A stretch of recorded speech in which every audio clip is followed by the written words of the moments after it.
Hi guys, I'm Nirma and this is TSA Talks. We put this together pretty much as always to spend some time with some people who we think are doing a really good job making changes and pushing the envelope when it comes to creativity, marketing, and strategy in Sri Lanka. So today we have Dhyresh and Sonali.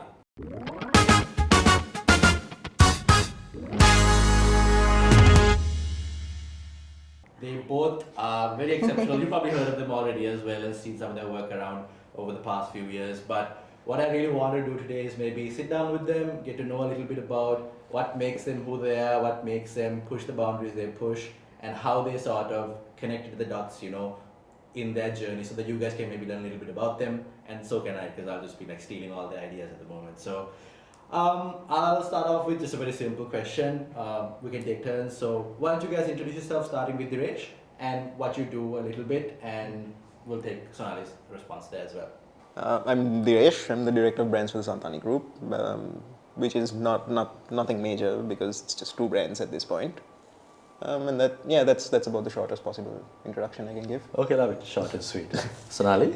Hi, I'm Sonali. I am the head of CSR and Sustainability for Santani, and I'm also leading all of the program work for the Santani Foundation. Okay.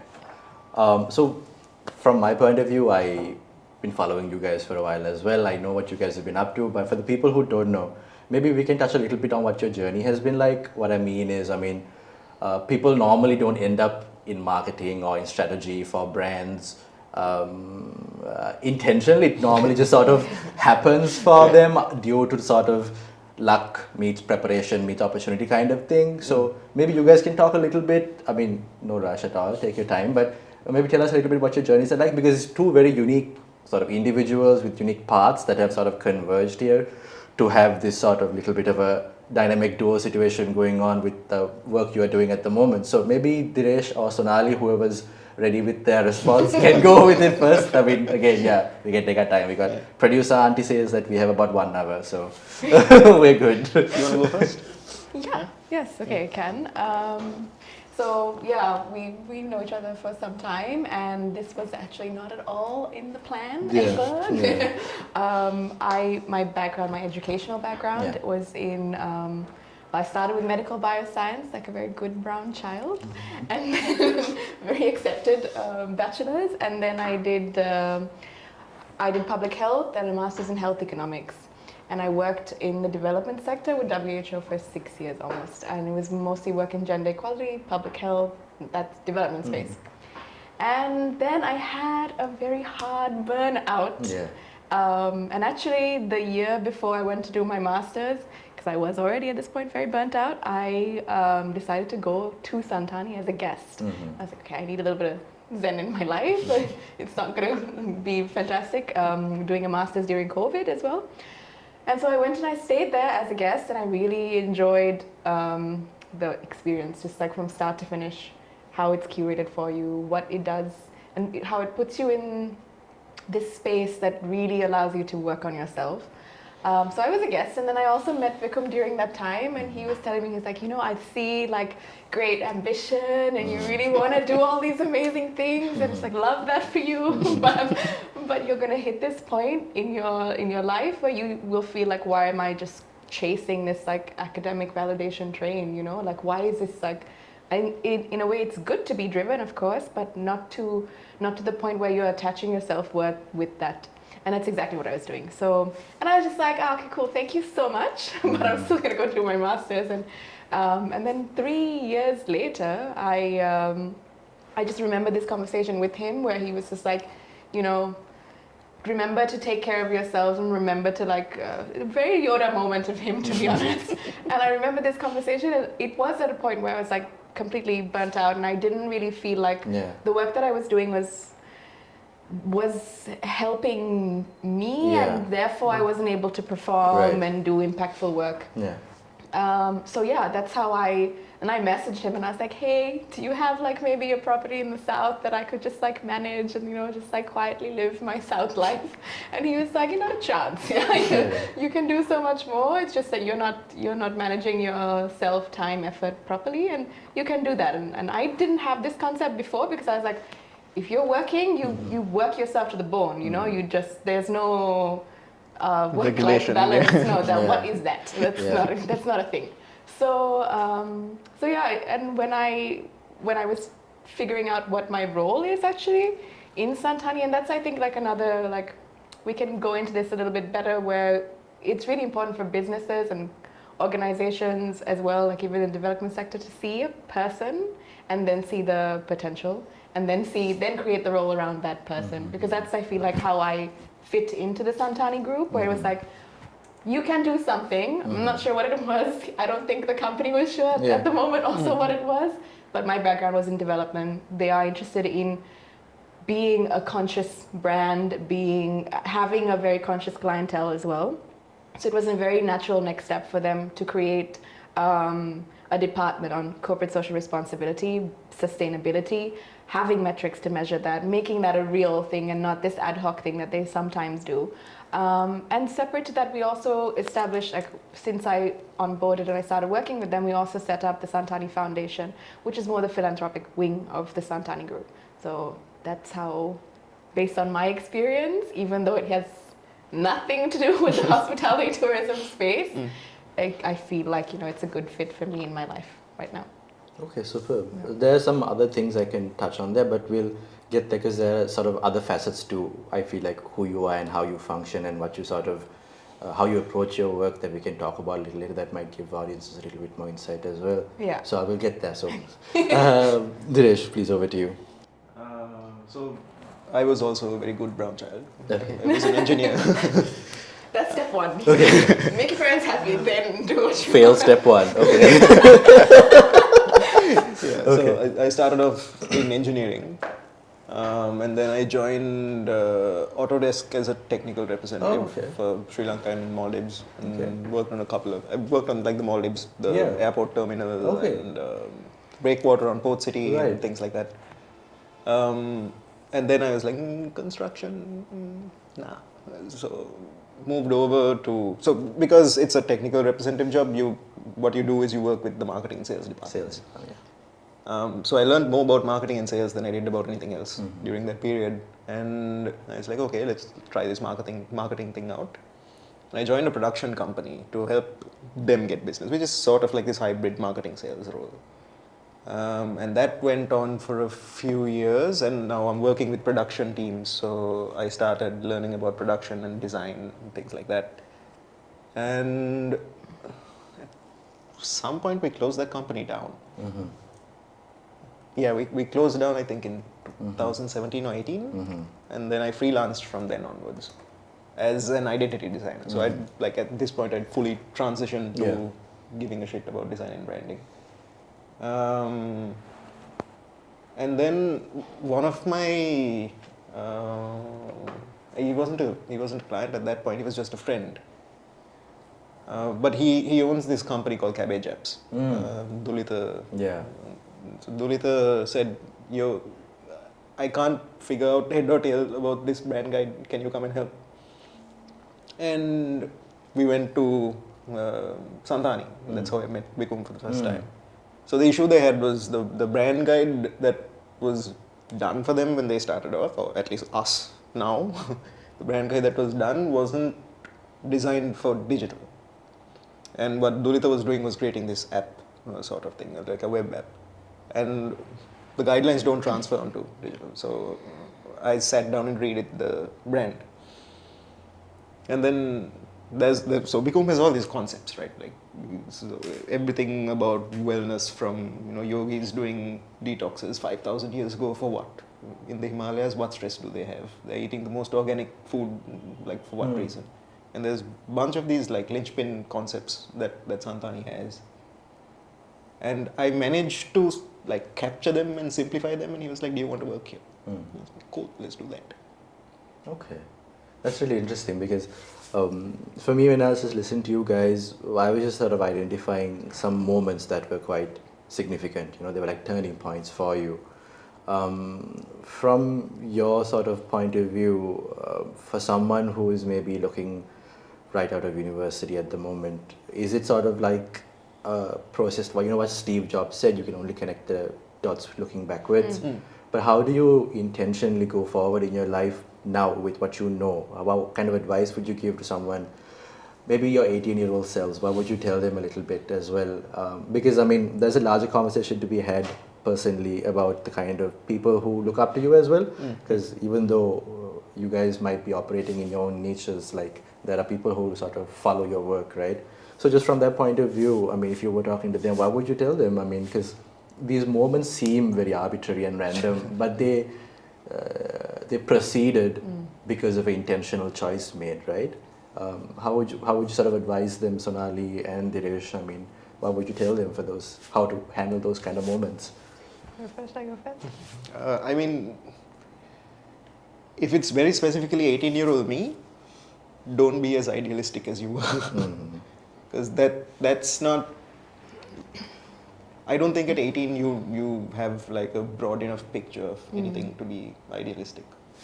It's just what you feel is best at that point, right? And sure, it's good to know those things. It's good to be aware of those things, but it's not the truth. It's not true. It's going to lead you astray if you stick to the idealism more than what like objective reality is telling you right now. Like if a coconut falls on your head, a coconut fell on your head. It's not a concept. Don't overthink it. Yeah. Got it. Sonali, anything? Yeah, no, this is a question I think about a lot actually, because well, I maybe glossed over this, but I also make content. I'm quite not actually. I don't make much content, but I share my life on social media. Yeah. So.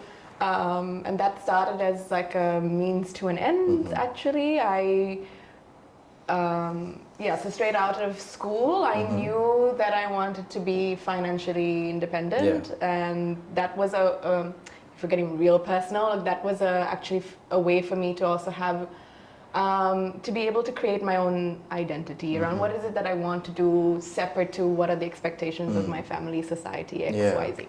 So I knew the goal was always for me to be financially independent so that I had the opportunity to do that.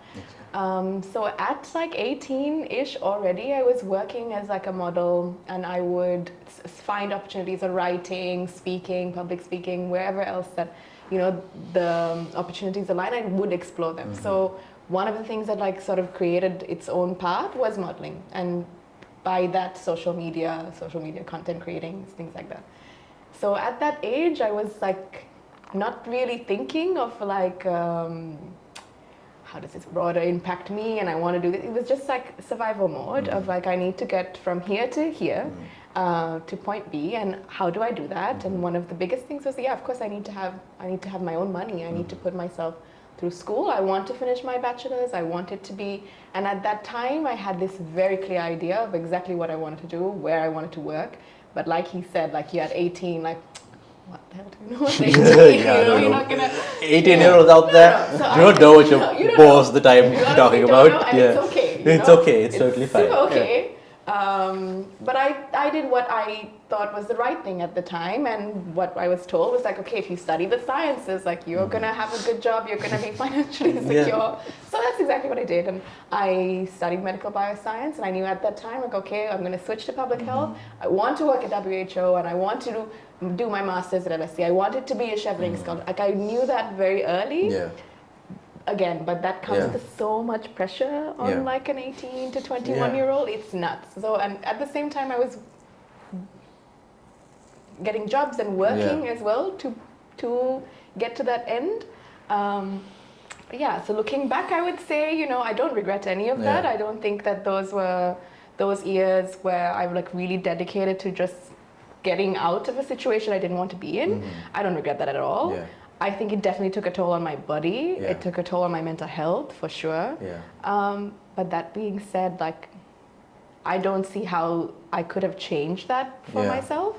Yeah. I mean, so sort of like I guess sort of tied together might be from the Dhyresh point of view, just maintaining realistic goals. Making sure you're sort of actually having smart goals, you know, that might be the best way. If you guys are going to have to learn a lot about smart goals, by the way, in life. If you're 18, better start now. But also really this idea of having an end goal, and it's okay that you don't know how to get there, but you take advantage of every opportunity that comes your way, and you And what you said was really interesting because it's something that I think people don't realize, especially with the kind of content that goes out these days on social media, is that like this whole idea of work-life balance is maybe not the best way to sort of look at it or expect out of life. It's usually that sometimes there is a period of like massive sort of up and downs before you get to a position where you can establish a center of gravity for yourself, I guess. So those things might be really good takeaways.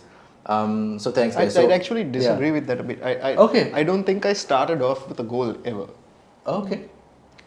I was in that way, no? Yeah, no, of course. I mean, even to what you said, like, oh, have realistic goals, I don't think I was realistic at all. Because there's no way that I've been like, oh yeah, 100% I'm going to work at WHO. It's very hard to get that job, you know? So that wasn't a realistic goal at all.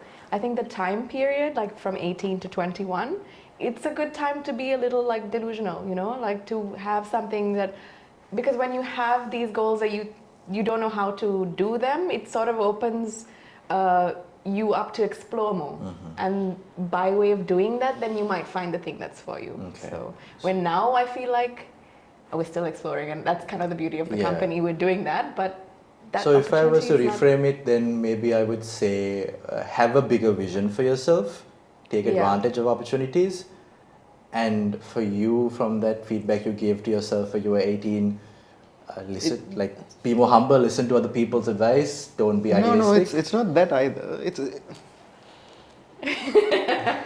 great. It's fun time working with you. It's so philosophical. That's okay, man. It's not an issue. It's more like be merciless when you're going after the truth. Okay. Like it's just truth is the only real thing. Okay. Right. So in chasing that, you'll have a lot of different ideas, different philosophies, different approaches to it. But none of them is actually the truth. So just chase that down and you go where you ever have to go. That resonates to me with the idea of a vision for yourself. That vision might be there. Yeah, I suppose it's like a semantics thing. Semantics thing. Yeah. And I think what we're talking about is like the end doesn't really matter. Like it looks different for everybody. What is we're all sort of discussing in a different ways. The process is actually the most important part because that gives you space to explore. That whether you have a goal or not. I really love that. That exploration and that time is the thing. You queued me up perfectly for my next question. So production art is so heavy. So when it comes to the experience and the processes that you all have gone through, what do you think have been the most important things you've acquired into your toolkit up to today that is now actively benefiting your life? Like what were the things? It could be the way you coordinate with yourself, with other people, with the material work you have to do, with the internal work. What are the tools that you've acquired that you are very grateful and you actively use these days? So if you look at like mental tools, one of the things that I always come back to is first principle thinking. It's a concept you learn in physics. Whenever you have a problem, you go to the most fundamental or simple thing you know and then work your way up from there. And because there's a lot of problem solving involved in this sort of work, it's super useful. Systems thinking is another one. So you don't look at things as a process or an event. There's an entire system, feedback, feed forward, all of that is going on. And then there's overshoot and lots of different concepts. So you start to see things, you start to see the interconnection between, you start to see the emergent properties of stuff. Those two are super useful, and then Gestalt theory of the phenomenology of Gestalt psychology, that has been super useful in like design. And then the sort of Eastern approach to what the self is. It really helps regulate how you think and how you act out. Yeah, I think that's about it. That's very interesting because I feel like that has a perfect undercurrent to the kind of thinking you probably have to do on a day-to-day basis with your work as well. So let me just pose the same question obviously to Sonali as well. What would you share as like the toolkit you've acquired that allows you to be the healthy, happy, functional human being you are right now? Allah, wow.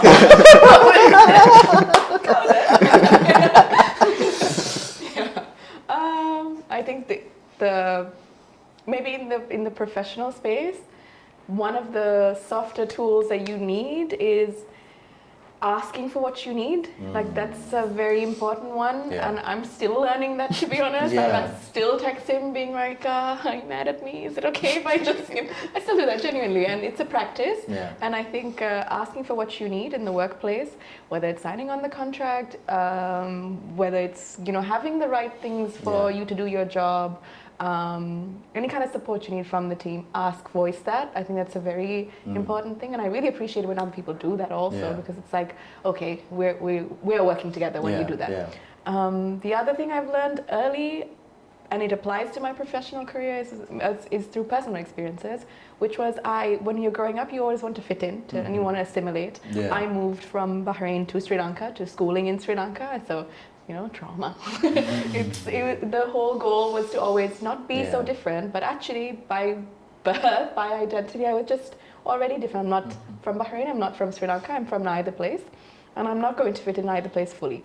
And being okay with that, accepting that I think really helped me in my work as well, because now I just have the approach of like, it doesn't matter if everyone is not doing that, I want to do that. It doesn't matter if all the others are not thinking about CSR or philanthropy in Sri Lanka right now in the way that I want to. I'll do that because I'm okay with that as a person, so it translates into my work.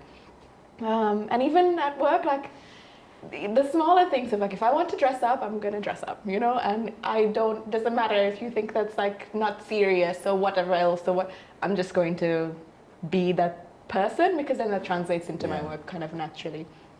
Not wanting to assimilate, asking for what you need, and being authentic in those spaces. I just wanted to ask as well, I mean, the two experiences that you guys have as men and women in the workplace as well. I feel like I can ask this question because of the people in front of me. So what kind of advice would you give for women in the workplace who are sort of aspiring similarly, but also men in the workplace? I feel like that no one really tells men how to behave in the workplace. But and that is a very important part of the conversation where men speak up. Sometimes women tell men how to behave in the workplace. It's not something that they should, that's not their burden to bear, right? So I don't know where you guys might be standing on those positions at the moment, but like maybe you can give some thoughts on from your point of view, and then from your side as well, when it comes to not only achieving collective goals but also progressing as people and fostering environments that are productive but also creative and also enriching holistically. Any thoughts on that as well before we sort of go ahead with the rest of the stuff? You need to make sure as a company you're making sure that they feel safe, they feel valid, their opinions are wanted, they have the space to speak, and not only safe spaces but brave spaces. If they want to say that something's not right, they should be feeling like courageous enough to do that. And that creating that space is up to the company, up to the school, and if we continue up to the country. So this also is something that we're working on in Santani as one of the pillars of our foundation, is women in tourism, gender parity actually in tourism. And I'll talk to you a little bit about that, but maybe just the experience of being a woman in the workplace and like some advice. I think we are always conditioned to conduct ourselves in an appropriate way, and I think it's quite liberating when you think actually review those set of those conditions that you need to conduct yourself in, otherwise you're not taken seriously. And that's why I mentioned if you dress up, if you're interested in putting makeup and you're there, like I've had experiences in the past with different organizations she's like a peacock, she just takes all the freaking attention, and it's like maybe, but that doesn't demerit anything that I say, that doesn't take away from what I have to say. And that really sounds like a you problem. If you don't want to dress up, that's not my fault. So get a bit of wardrobe. Huh? Get a bit of wardrobe. Exactly. Look at my Instagram. But so that's just review those sets of conditions for yourself. Present yourself in a way that you are comfortable with. That can either be over the top or not at all, and that's up to you. That choice is important. For women in the workplace, the other thing is, speaking to what I said earlier, ask for what you need.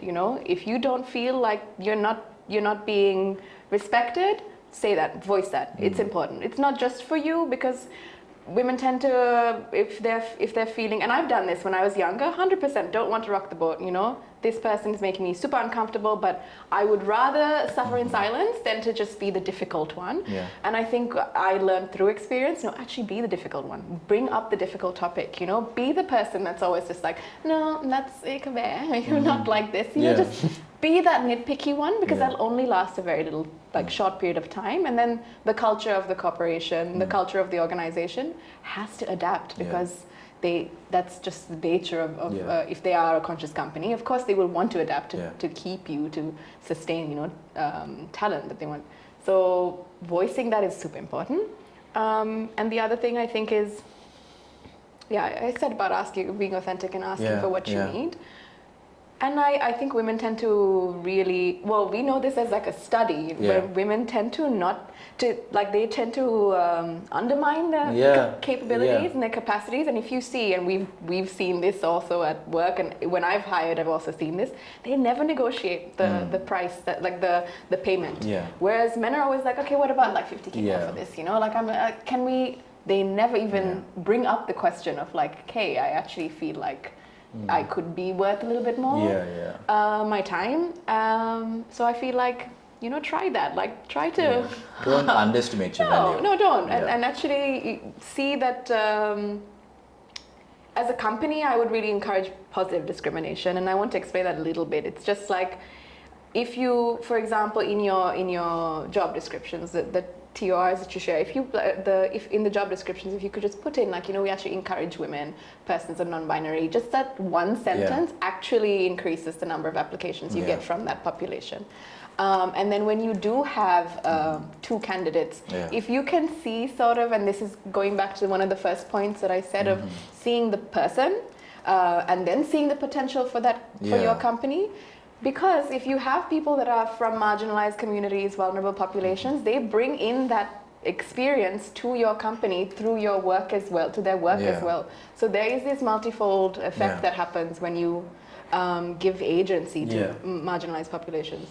So I'd say like that is what I mean by positive discrimination, and it is actually a huge return on investment for you as a company to foster that. Absolutely. And so that's kind of what we're doing at a policy level. We're working with Sri Lanka Tourism Alliance and Australia Aid, ADB. They're sort of coming together for this program on women in tourism, gender parity in tourism. And for us as well, one of the goals is to achieve gender parity in the next 3 years.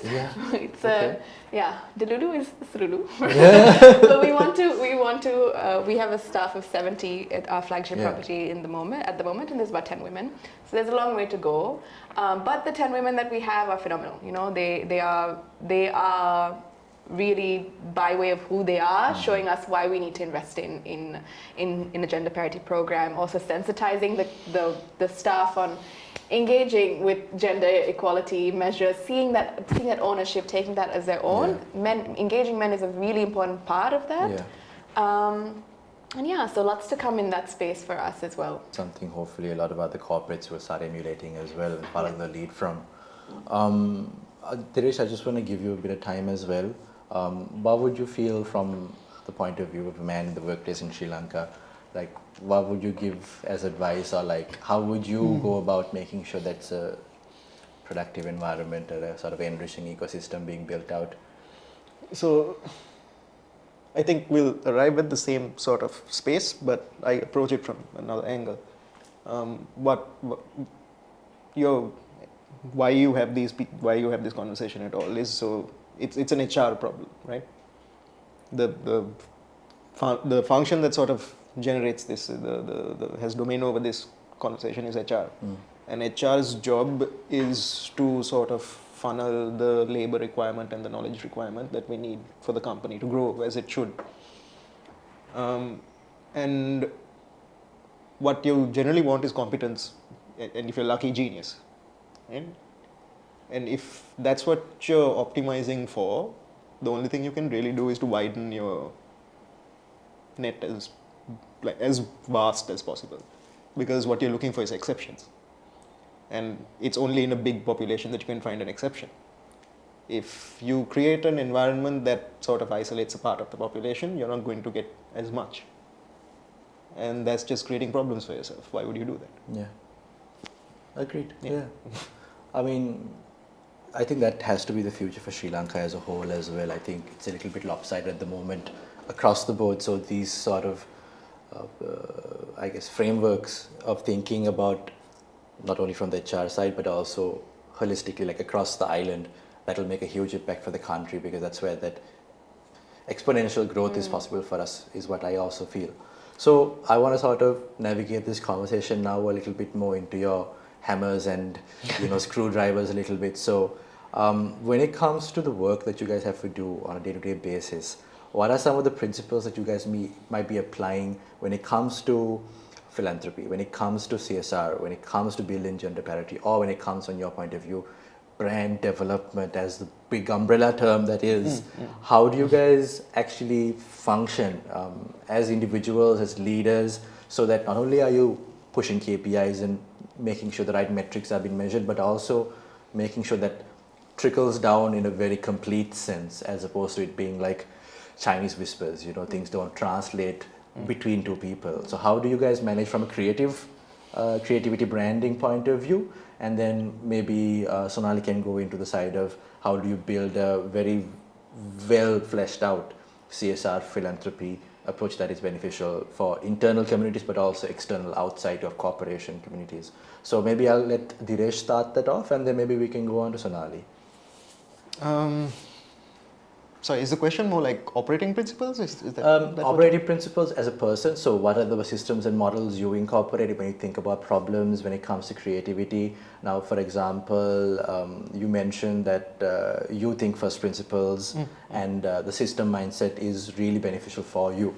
But when it comes to the work, how do you implement it, or how do you execute it? What are some examples of those things being executed? And how do you also communicate those things across teams? How do you make sure the work gets done? Because your systems are pretty much an extension of who you are, and all of your essence sort of communicated, right? I mean, when you write things down and speak about what you have in your mind, that's the expression of who you are. And that's the impact you have, and that's the value you bring. So how do you make sure that's done to the maximum possible efficiency, I guess, and effectivity? Like, how do you make sure that happens from your sort of domain that you are living in? So I think it's easy if I start from communication, work backwards. Of course. Okay. Anything you communicate has to be simple and easy to remember. Like, that's true for advertising, it's true for interpersonal communication within a team, whatever. It has to be simple, it has to be easy to remember. If it's neither of those things, someone is going to mess up or they're going to forget about it. And both of those are your primary blockers to getting work done, right? And then you sort of need to create rhythms for people to work in. So one thing I do is there are daily stand-ups. And in that daily stand-up, you spend 15-20 minutes, talk about everything you need to do for the day. And then we sort of catch up on that towards the evening. See what was delayed, if there are any blockers, what those blockers are, how we can remove them.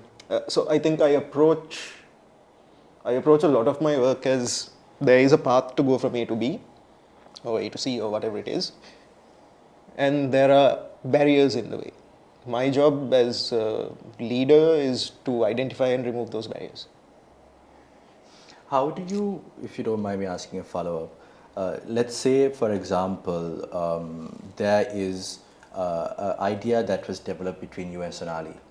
You guys have complete consensus that this is a great idea. How do you approach, from your point of view, who has to present this and get buy-in from senior stakeholders, investors? How do you approach that conversation, and how do you sort of, while keeping it simple, make sure that I should preface this by saying not everyone has people who are like, yeah, guys, that's a great idea. So just that's an anomaly in my opinion. Okay. So when you're dealing with people who are not necessarily just going to buy in immediately, how do you construct that communication? How do you construct that creative vision in terms of getting buy-in for very crucial events, not only for your careers, but the brand and potentially entire communities that depend on those economies? How do you push that? There's like a shit ton of background work to do. So every decision that at least I make, I have it backed up by data. And if that's the background work. And then interpreting that data is how you figure out there is a problem at all. Right? It's through the interpretation of data you realize there's a problem, otherwise there's no problem.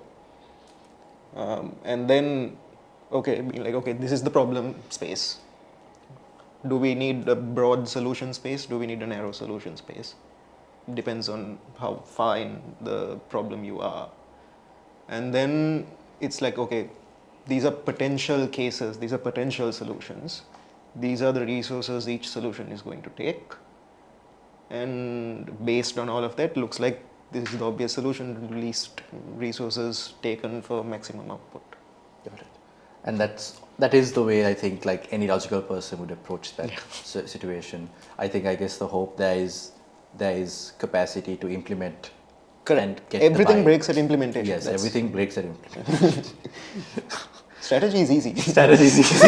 Everything breaks at. That's a whole other thing we'll get into later. But Sonali, so I'll just reiterate that question is when it comes to doing your work pretty much, how do you approach it so that you have the highest possible efficiency and effectivity with what you envision and implementation, buy-in? How do you sort of follow that, especially with the experience you've had? I mean, you've worked with very large scale organizations and very large scale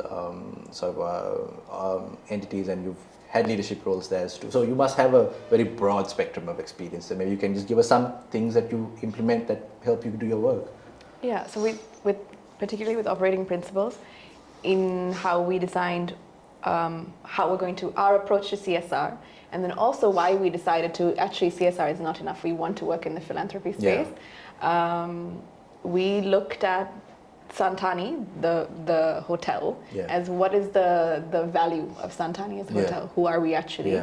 And that is, we have a uniquely Sri Lankan company that has developed a uniquely Sri Lankan product that is getting all this international attention because actually the work is speaking for itself. That and so then you notice what is the successful pattern of behavior there, which is you are really good as a company of taking something uniquely Sri Lankan and turning that into a phenomenal product that gets international attention. So along that lines, we thought, okay, now that's something that we're doing as a profit generating. How do we apply the same sort of model to our approach for CSR philanthropy? And that's exactly what we're doing with Samula, the Heritage Festival, which is, okay, there's a uniquely Sri Lankan practice of Kandian dance as a ritual art form. How do we, with the skill set, the people, he's laughing because he gets like a lot of the work for this, but like, you did it so well the last time. Implementation is key. How are we going to take this and develop it to become something phenomenal that like has attention globally, you know? And so that's kind of where we were like, okay, we want to do this in the cultural preservation space. And we want to do this in the conservation of the environment. Our view is the Knuckles range. Similar pattern of behavior. What we're going to do is uniquely Sri Lankan practice. How do we make that into a global phenomenon that's admired, accepted, wanted to be replicated in the business, but also with CSR, setting sort of the benchmark of we're not out here just donating things and doing things ad hoc, and it's not about, doing things just for the sake of doing it. It's more of like, we're good at this, and that's what we're going to replicate in this other sector now, this other space of development. And I think also similar to why we set up the philanthropy space is to give us that freedom of we are not tying this to the brand, to the hotel, so much in the operations of the hotel. These are things we feel like as a Sri Lankan company that's succeeding in that space, we want to give ourselves the freedom to work on different things without the hook of does it make sense for us as a business. So that's why we set up the foundation. It's like it doesn't have to make sense for the business. It's kind of like we're interested in this space, there's a need for it in Sri Lanka, and we want to, as a private sector, be involved in that space. And I think what you said of like, okay, if we do have a really good idea, how do we create that buy-in? We just get super clear on why are we doing this? Why do we want to do this? What is the need for it? And we're super clear about it. Like he does the research, I do the people pitch. The finger guns help. Essential. No finger guns, no proposal. We do That's my go-to as well. Ask producer Aarti. Figure health is my go-to. So we think of why are we doing this? What do we want to get? Like, what do we want people to know about this space? So even with Samula, like what the plan is, or how I can maybe, if that's okay, I'll segue into how that Yeah, came sure. about. Yeah, please. So initially we were like, cool, we want to work in the cultural preservation space. They've wanted to do it for, donkey's years before I even came. So we were like, how do we work on it? One of the things is that we know in the area that we're located in, which is close to Kandy, there's a lot of guests that come to that region for the Kandy Esala Perahara. Like myself, I didn't know much about the details of it. Like, I'm diaspora, I can understand and see like, oh, this is beautiful as a spectacle. I could love that. No depth, no connection to it. So then, why would I be interested to preserve it? Like, I don't relate to it. I don't connect to it. So what we were thinking is actually even that information when we were looking, like, okay, why are these Devalis doing this, and why is the motifs of these clothes this, and why is the drumming this? We couldn't easily find that answer where young people would look for it. And so then we thought, okay, how do we create an immersive learning experience for guests, diaspora, locals, to actually learn about something that we want to preserve? Step one, like, why are we doing it? We need to learn about it too. So that's how the festival came to be. It's an immersive learning experience about Kandian dance and what you're going to see in the Perahara, basically. In that process of going, and that's why I said it actually doesn't matter what the end is, the process sometimes is the revelation. Yeah. The process, we figured out that actually Kandian dance is a ritual art form that was done for ailing communities. It's a healing practice. The drumming, the rhythm of the drumming and the way that they do it is actually it puts you in a very meditative state, and it calms your nervous system. There's a lot of intention in those practices. And so for a wellness company, like a wellness retreat, it made perfect sense for us to then think of it not only as like a philanthropic effort that we're doing, but also like, hey, we have sound healing and we're just out here, doing what everybody does on sound healing, but we've not spent the time to see what are the indigenous traditional practices on sound healing. So that's the other thing that's like come out of our efforts in CSR philanthropy. We spend time, to see what can we take out of this to introduce into the wellness space, into the business. And one of the things now we're doing is introducing sound healing using the Getabere, like how do they do it? We are, during the festival, we're going to take you back to how ritual dances was done before it became a stage performance. We're going to take you to witness a Kuhumbakankari ritual from its entirety, the way that they set up the atmosphere. It's an overnight experience.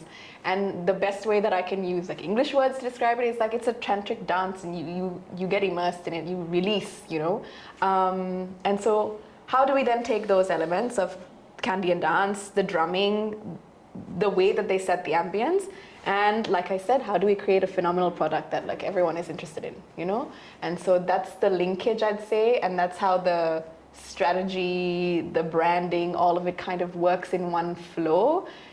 It's not, I don't know if it's intentional or not, Dhyresh will speak to that, but for me it's sort of happened as like, we've started on this path of like, we want to work in this space, it makes sense for us. In the process, we've identified, oh, it makes sense for the business. Actually, it makes sense for CSR. It makes sense for philanthropy. It makes sense for branding. It makes sense for something that we want to do with our other properties. And so that's sort of aligned. But yeah, so you guys, sorry, do you have anything to add?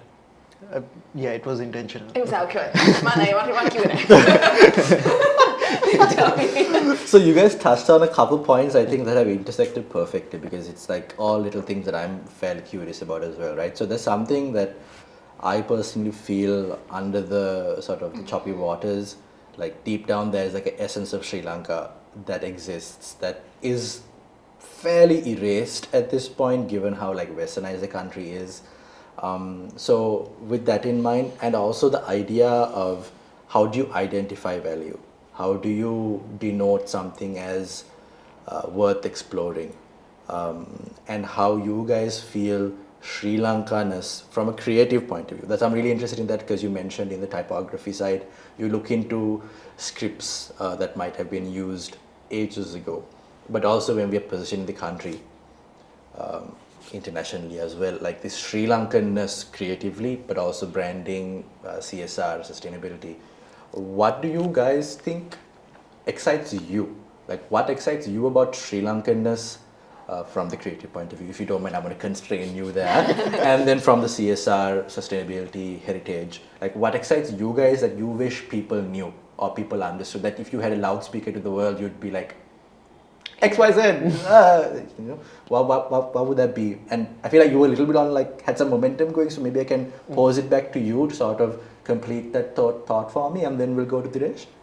I think the things that excite me are the things that I work on, and it's similar for them. Like if we don't 100% feel it, like this is exciting, it's not worth exploring. And that's where the value base, I feel like maybe a little bit. The excitement is the value. The excitement is the value for the team as well. Yeah. You know, like okay, and when I look at Sri Lankanness, I look at it both as someone who is Sri Lankan but also grew up away. So there's that almost an outsider perspective sometimes, which I think like really helps, you know. And even like the things, for example, I can pull up one particular and how we sort of see value in something that maybe is a little bit obscure. So when we want to introduce sound healing and, you know, dance as wellness practices in the hotel, we don't just sort of do it as like what we think it should be. We actually go to the root of the knowledge resource that is usually these families, these gurukuls that we're working with, and then it's done very much in consultation. So for example, for the sound healing, like we have gone all the way to find the inventors of the Gattabere candy, and those people will be very much part and parcel of what we are developing. So it is very much like not compromising at all on the reverence that you need to give these practices. And we do the same with Ayurveda, with food. Like everything has a lot of intention that goes into it, and that, as humans, I can only say is like, okay, if you're not excited about it, you're not curious about it, you don't want to invest your time, then it's going to feel like work, and it's going to feel like drudgery, you know. And then that's where we're like, oh, maybe it's not something that we, you know, want to explore. But if we're also like, oh, that's curious, I didn't know that this was, you know, this Gattabere was invented by this family, and they were actually the drummers for Kirti Raj Singh, like the king, and like then there's a stone in the Gangarama temple. Like, oh, I'm fascinated, I want to know, and I'm going to explore, find that information. And again, what we're good at is taking something uniquely Sri Lankan and creating something that's phenomenal. So there we go, here's the information, let's do something about it. You guys map it out in a way, inaccessible way. And I think there's a lot of ways at looking, and this is like separate to work, there's a lot of ways at looking at what is Sri Lankan. And I think even if I put on the hat of like working on gender equality space, co-chair, She Decides, works, this is on like, and that's on bodily autonomy and abortion rights. There's always been conversation like, oh, this is not a Sri Lankan thing, you know, like we don't, disrupts the threads of Sri Lankan society and blah blah. So it's also like you have to have a healthy balance of actually who's telling you what is Sri Lankan, and why do, like, for example, the laws in place that are, you know, criminalizing abortion and homosexuality, all these other things are not actually Sri Lankan laws. They're colonial legacy laws. But we've sort of set the mindset of like, that's Sri Lankan. So healthy caution to, I'll tell you what Sri Lankan is also very much practiced through the business and us as individuals. There's, like he said, like we do the research, we go, and not just the research, like we'll go to and talk to like these very deep down into the history of who we are. And then those things, if they align, they excite us, then then that's something we're going to pursue. Got it. Okay, super. Dhyresh, how about you? I mean, from a brand point of view, just from you doing your work, let's say you want to make a design even, like how would you express that? In terms of, So there's like a super technical bit to this, and there's like a very emotional bit to this. Love it. Yeah, both sounds like a good time, so you can choose. So it's easy if you start off with like English-based or Western graphic design and then come this way. All Western design is based on this grid. There's a y-axis, the Descartesian idea of Cartesian coordinates, right? And that's how it works, because that's how people read. Because you move from either left to right or right to left based on what language you're using. And then a lot of the letters in the Latin script have strong verticals and strong horizontals. So there is something for another element to anchor against. The issue with that when you're translating that into Sri Lankan work is there are no strong horizontals and verticals. Everything is circular. So then you have to transition from a left-right grid to a radial grid. And then you have to practice using a radial grid and see how that works. So that was like the light bulb moment for me about Sri Lankan work. Even the Sandakada Pahana is like a radial thing. And there's all sorts of angular symmetry going on in architecture because we don't have so much graphic design work to look at. We have some postcolapot with yantras on them and stuff like that, but yantras are all symmetrical, all of that. So there's a radial grid going on there. So that's the technical bit, like figure out what the underlying fabric of the thing you're working with is. The emotional bit of it is you see enough things that are Sri Lankan and you start to feel something when you see them. And then you start to look for that same feeling in your work. So you compose your piece and then you look at it, does it feel like Polonnaru? And you have to be in tune with your emotions enough to know if it does or not. That's sort of the foundation of what. So one of the super interesting things that I found out relatively late was there was a merging of the Hellenistic style and the Vedic style that was called Gandhara. And the guy who sort of brought it here is called Sonali Mendis, who's my great granduncle. He did the murals for the Kalani temple. Okay. And he sort of brought that Greek style. And his work looks completely different, but it still feels Sri Lanka. Because the way that he's composed, well, not really the composition, but I suppose the stories that are involved, the context, the colors that are used, that has sort of brought a Sri Lankanness to it, even though it looks nothing like, say, what you have on a mural in Kandy. The murals in Kandy, all people are exactly half the height of the length of the mural. Okay, alright, okay. Everyone is exactly half the height, unless it's a king who is Double. 2/3 the height. Okay. Even like elephants will be the height. Yeah. So all those proportions were thrown out the window when the Hellenistic style came in. How do you feel like what would you say that from what you've learned you would tell existing designers, doesn't have to be graphic designers, but when it comes to creative language development, what would you say to look at if you were to be like, study this a little bit, dip your toes here, because I feel like there is something that can be unearthed, maybe a nugget of value that can be passed on, just to sort of maintain the narrative, you know what I mean? Is there anything you would be able to highlight as like, maybe it could be as simple as just study the existing stonework, woodwork, inscriptions. It could be something as simple as that, but from your research and learning, what would you point out, or what you point towards? So because we don't have like a manual for this, it helps to do it comparatively. So I studied what the Bauhaus did in the 1920s, and their goal of having like a universal designer who understands all sorts of aesthetic, and then the compositional and typographic rules that came out of that endeavor all the way till like the 60s, 70s.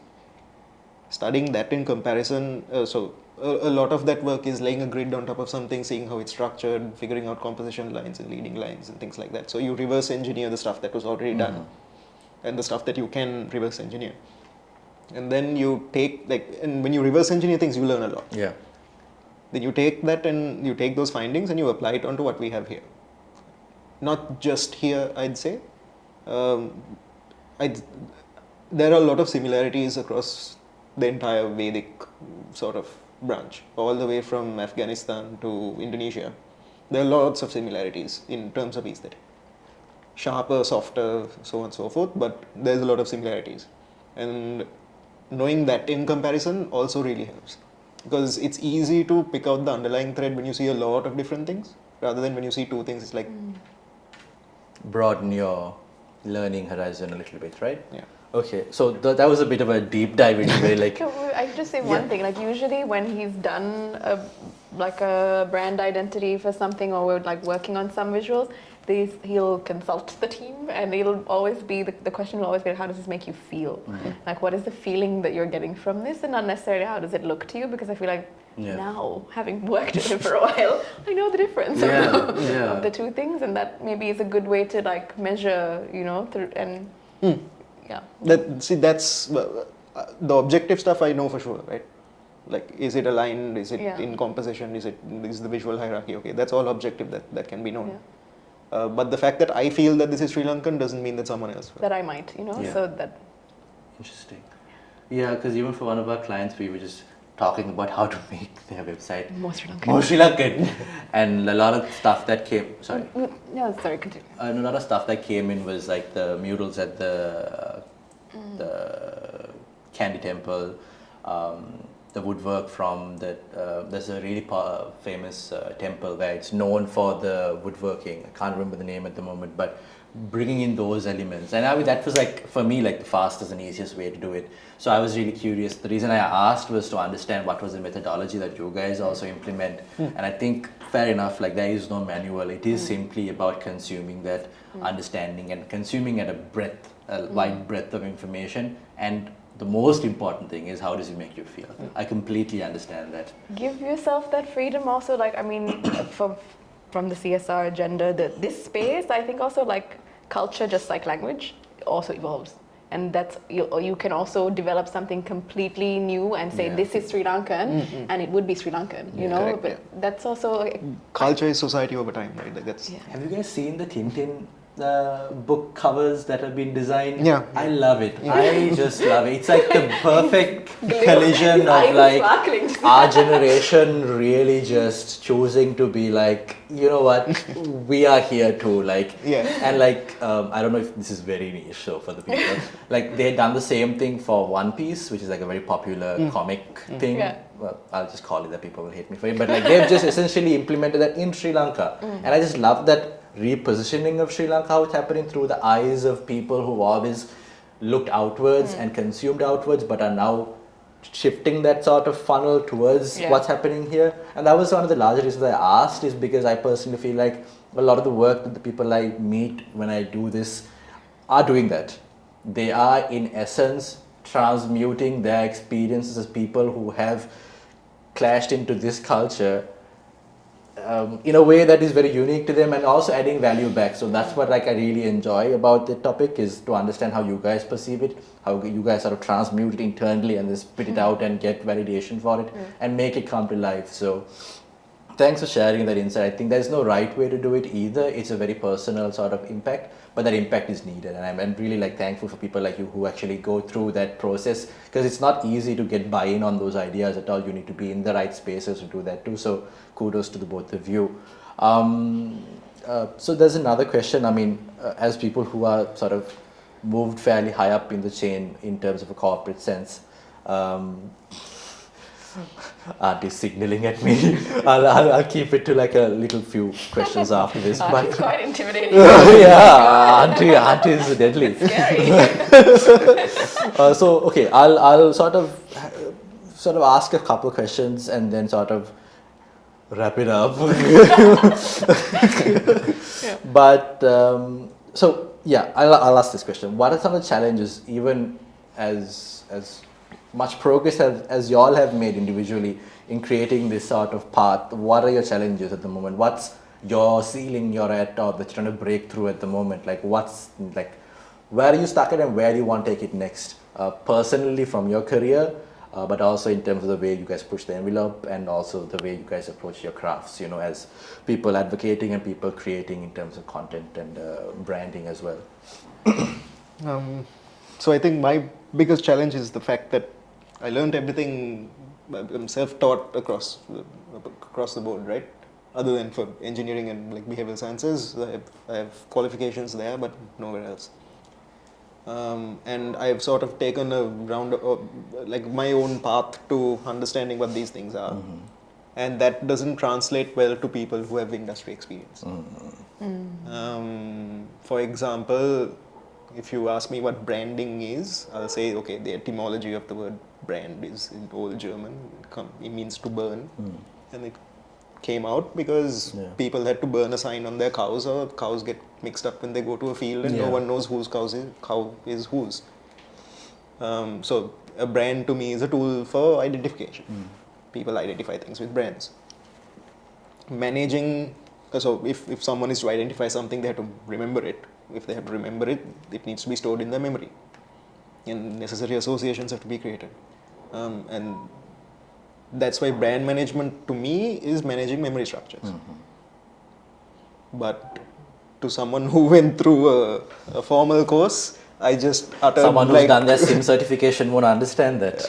Maybe not understand it, but No shade to SIM. By the way. SIM is very important for marketers starting off in life. I think this is a me problem, not a them problem. Yeah, Going through a 100%, structure. No, I relate to that because I also don't have any sort of formal certification aside from the psychology degree and the entrepreneurship mine I did.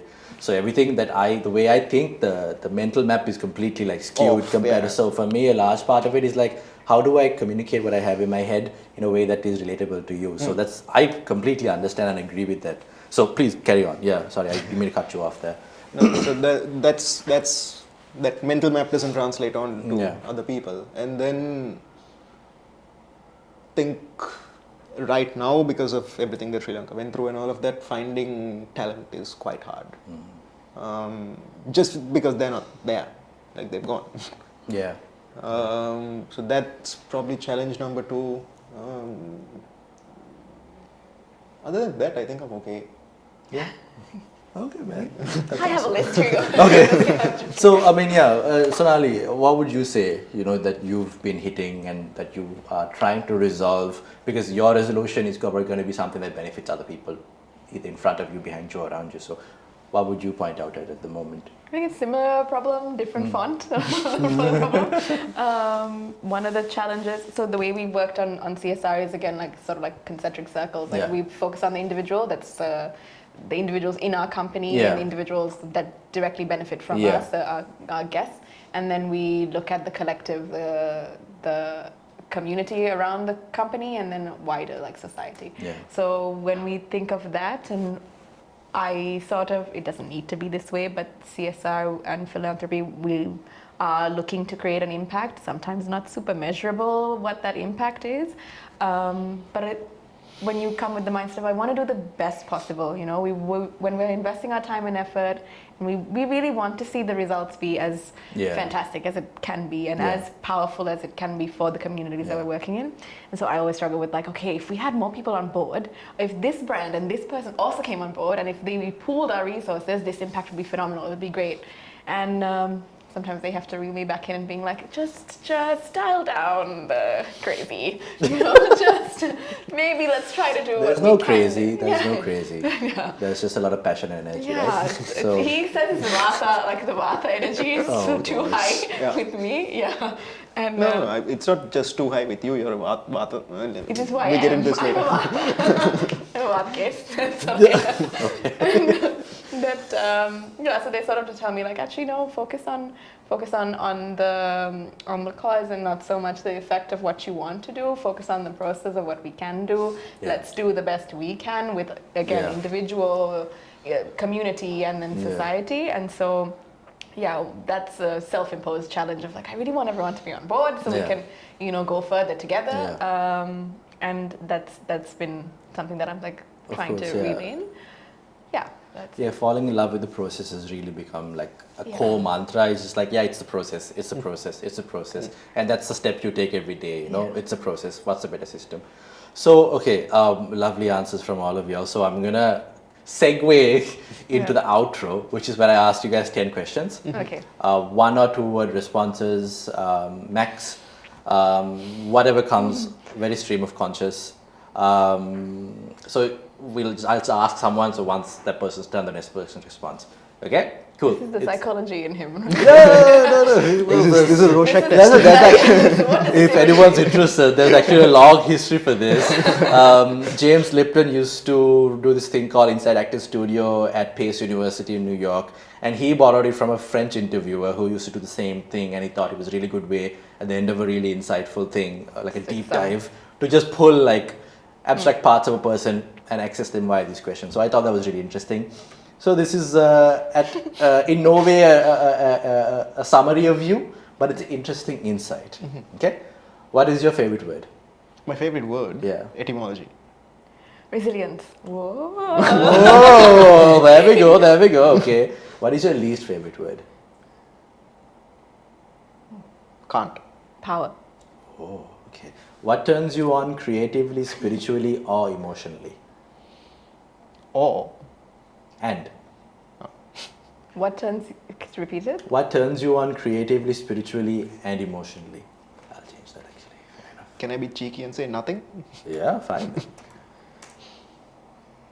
Curiosity. I think I follow that. Curiosity, okay. What turns you off? Stuff. Obligation. Oh. What is your favorite curse word? There's no limitations. If it's He dropped a extremely few. He dropped a offensive, few like we'll bleep it out. I think no comment this one. My brain. Right, okay. Production auntie knows that my favorite word is jaraba. Okay. That's not a curse word. It's not, but it's just, sometimes It's you like, just gotta let them know. Jara, It's yeah, jaraba. okay. What sound or noise do you love? What sound or noise do you love?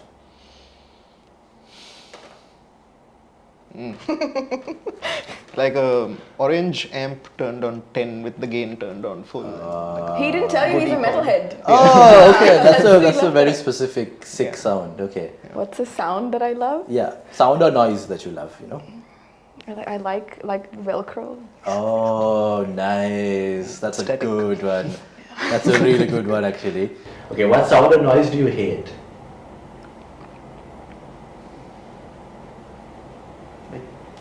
Ducks. Oh. Interesting. You know what? Fair enough. What sound or noise do I hate? I don't know if I hate like anything just super loud, or like two people talking at the same time and trying to. I don't know if that's like. Yeah. It's more, yeah. Yeah, I feel you know that. What profession other than your own would you like to attempt? Like to be a Zen monk. Interesting. Personally, I don't like to work. I don't think I'm here to work. I don't think that's why God created You me. just want to exist. So I don't actually idealize any kind of profession for myself. Respect. Well, you already answered this question. So, what profession would you not like to do? Oof. I would not like to be a CEO of anything. Oh, okay. Fair enough. You just don't like This is like maybe an internal joke. Like I wouldn't want to manage reservations. It'd be like it's so hectic. reservations is part of it, yeah, actually. Okay, last question. Take your time with this one. If heaven exists, what would you like to hear God say when you arrive at the pearly gates? Tokyo Domina. Oh my God! No, I was thinking that. That's crazy. Oh shit, okay. So that's your answer? Yeah, it took you a while. Okay, cool. Well, Thank thank you guys. Thank you so much. I loved talking to you guys. Got some really interesting things for me to also go back and study on as well. And I hope these guys also got something that they can sort of pull on the thread of and like find their own way. So thank you guys so much for taking the time Thank you today. so much. Thank really you. appreciate it. And yeah, we'll see you guys on the next one. Finger guns. Very good.